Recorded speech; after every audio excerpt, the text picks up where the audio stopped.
हम सभी जानते हैं कि रावण जो लंका का राजा था, जिसने प्रभु श्री राम की पत्नी माँ सीता का हरण किया था, वो रावण जो त्रिलोक विजेता था, यानी आकाश, पाताल, पृथ्वी, इन तीनों लोकों में रावण का प्रभुत्व था। वो रावण महर्षि विश्वासा का पुत्र और ऋषि पुलस्त्य का वंशज कहा जाता था। और ऐसा भी कहा जाता है कि महर्षि विश्वरा ने ही रावण को वेद, वेदांत और उपनिषद को पढ़ाया था। यानी ब्राह्मण कुल में पैदा होकर रावण बहुत ही बड़ा विद्वान बना।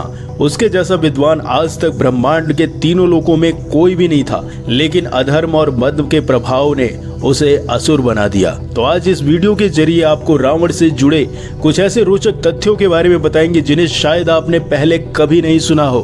तो सबसे पहला जो सवाल हमारे मन में उठता है वो ये है, क्या सचमुच में रावण के पास 10 सिर और 20 भुजाएं थी, या फिर ये कुछ और बात थी जिसे हम समझ नहीं पाए। तो जैन शास्त्रों के मुताबिक रावण अपने गले में 9 रत्नों की माला पहनता था, और 9 रत्नों की माला में 9 बड़े बड़े गोलाकार मड़ियां हुआ करती थी जो बेहद चमकदार थी। और इन्हीं में से कुछ लोगों का ऐसा मानना था कि नवरत्न माला की मड़ियों में रावण के 9 अलग अलग सर दिखाई देते थे, जबकि रावण का वास्तविक सिर केवल एक ही था। और यही कारण था कि रावण को देखने पर ऐसा लगता था कि मानो उसके 10 सर हों, और यही सर भ्रम पैदा करते थे, जिसके कारण उसे दशानन कहा जाने लगा। हालांकि कुछ विद्वानों का यह भी मानना था कि रावण मायावी शक्तियों का राजा था, यानी उसके पास ऐसी मायावी शक्तियां थी जो देवताओं को भी भ्रमित कर दे। और इन्हीं मायावी शक्तियों के आधार पर रावण अपने 10 सिरों का भ्रम पैदा करता था और खुद को दशानन कहलवाया करता था। जबकि कुछ विद्वानों का ऐसा मानना है कि रावण को 4 वेद और 6 दर्शनों का अद्भुत कंठस्थ ज्ञान था, इसी के कारण उसे दशकंठी कहा करते थे। हालांकि अगर हम रामचरितमानस पढ़े तो उसमें साफ साफ लिखा है कि रावण के 10 सिर थे, इसलिए उसे दशानन कहा जाता था। और श्री रामचरितमानस में भी ये बताया गया है कि अश्विनी मास के कृष्ण पक्ष की अमावस्या तिथि को रावण प्रभु श्री राम से युद्ध करने के लिए युद्ध स्थल में गया था, जिसके बाद अगले 10 दिनों तक प्रभु श्री राम ने अपने बाणों से एक एक करके रावण के 10 सिर धड़ से अलग कर दिए। और ठीक 10वें दिन यानी शुक्ल पक्ष के दशमी के अवसर पर भगवान राम ने रावण का वध कर दिया, और इस तिथि को कालांतर में विजयदशमी का नाम दिया गया। और हम सभी ये जानते हैं कि इसी दिन रावण के पुतलों का दहन भी किया जाता है, यानी उसे जलाया जाता है। और दूसरा रहस्य रावण के जन्म से जुड़ी पौराणिक कहानियों से है, यानी रावण के 3 जन्मों के रहस्य से है। तो रावण के बारे में तो हम सबको पता है कि जिसने त्रेता युग में जन्म लिया, लेकिन शायद बहुत ही कम लोग ये जानते हैं कि रावण ने इस पृथ्वी पर 3 बार जन्म लिया था। जी हाँ, क्योंकि ऐसा माना जाता है कि रावण और उसके भाई कुंभकर्ण अपने पूर्व जन्म में भगवान विष्णु के द्वारपाल थे, जिसका नाम जय और विजय था। और ऐसा बताया जाता है कि एक बार सनक सानंदन और सनत कुमार ऋषि भगवान विष्णु से भेंट करने के लिए स्वर्ग पहुंचे थे, लेकिन जय और विजय ने इन्हें भगवान विष्णु के विश्राम का हवाला देकर अंदर जाने से रोक दिया। और फिर द्वारपाल के इन आचरण से क्रोधित होकर सनक सानंदन और सनत कुमार आदि ऋषियों ने इन्हें 3 बार राक्षस योनि में जन्म लेने का श्राप दे दिया। फिर उसके बाद काफी क्षमा याचना करने पर ऋषियों ने कहा कि यदि राक्षस योनि में तुम्हारा वध भगवान विष्णु के हाथों होगा तो तुम दोनों इस श्राप से मुक्त हो जाओगे।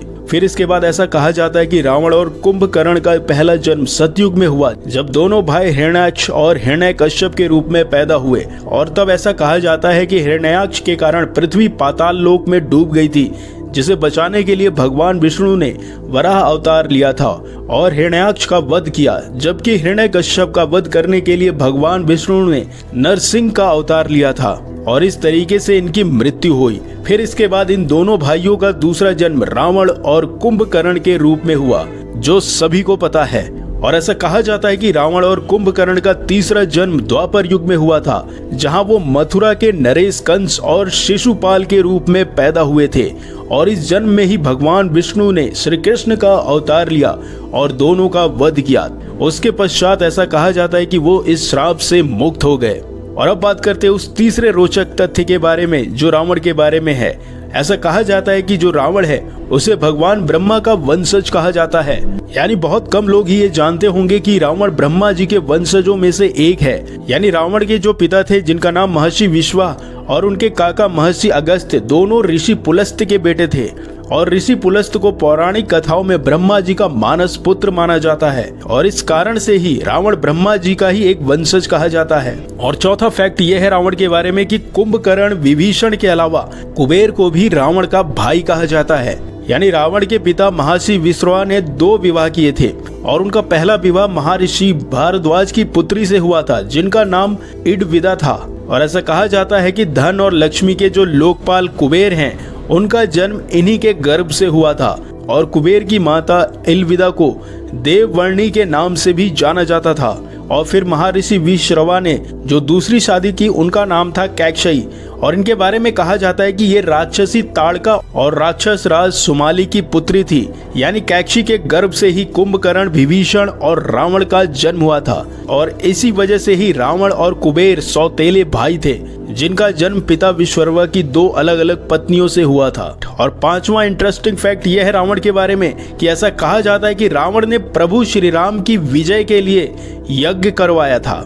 यानी जब रामेश्वरम के तट पर पहुंचकर भगवान श्री राम ने इतने बड़े समुद्र के अथाह सागर को देखा तो उनका जो मन था वो विस्मय में पड़ गया कि आखिर हम इस विशाल समुद्र को पार करके श्रीलंका कैसे जाएंगे। फिर उसके बाद ऐसा कहा जाता है कि प्रभु श्री राम भगवान शिव की आराधना करने के लिए रामेश्वरम के तट पर यज्ञ का आयोजन किया ताकि लंका पर उनकी जीत सुनिश्चित हो सके।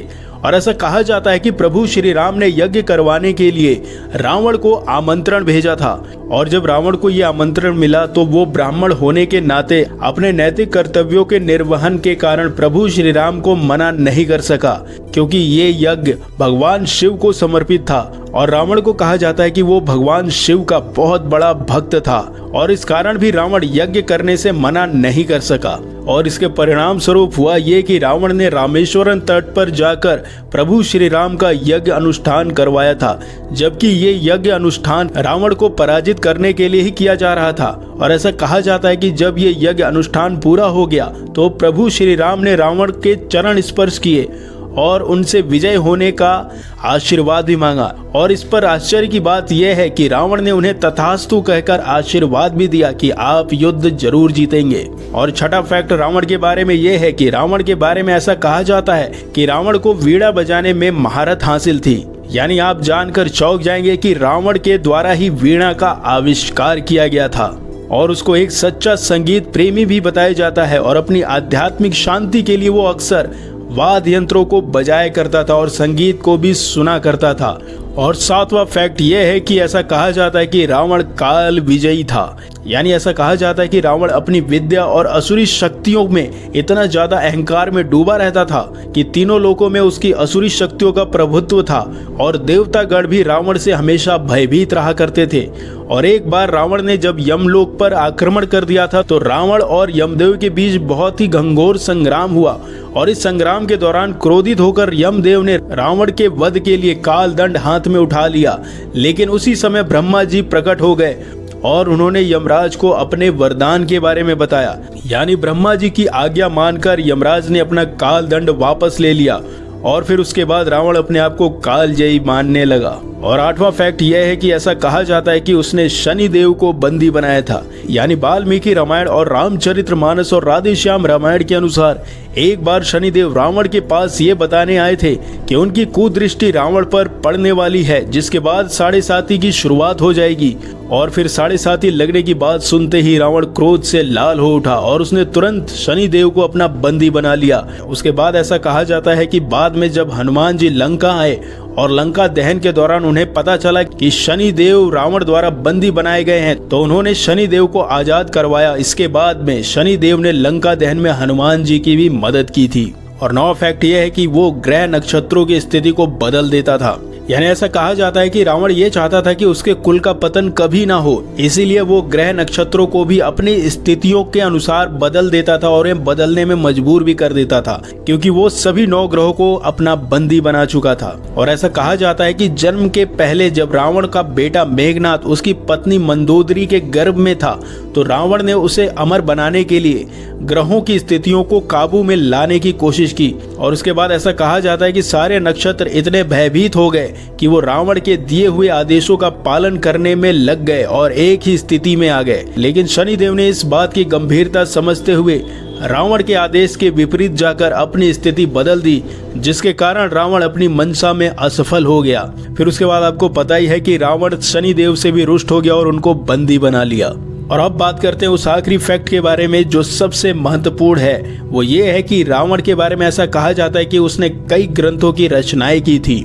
यानी आपने कभी न कभी शिव तांडव श्रोत्तम का पाठ सुनाई होगा, और इसकी रचयिता कोई और नहीं बल्कि रावण ही था। और इसके अलावा रावण ने अरुण संहिता की भी रचना की थी, जिससे लाल किताब के नाम से जाना जाता है।